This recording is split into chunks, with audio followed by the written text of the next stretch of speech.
जेव्हा सगळे दरवाजे बंद होतात तेव्हा स्वामींचा दरवाजा उघडा असतो. ही वेळ तुझी शिक्षा नाही, ही वेळ तुझी परीक्षा आहे. आणि परीक्षा जितकी मोठी तितकंच फळही मोठं मिळतं.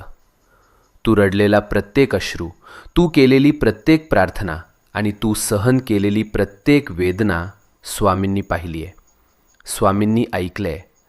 आणि आता स्वामी सांगत आहेत, बस झालं रडणं, आता उभं राहायची वेळ आली. भूतकाळ तिथेच सोड.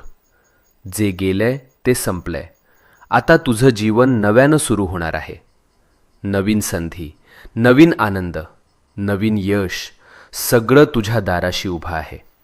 फक्त एक पाऊल पुढे टाक आणि मनापासून सांग, मी तयार आहे स्वामी, माझं आयुष्य बदलायला तयार आहे. आणि मग बघ चमत्कार कसा घडतो ते.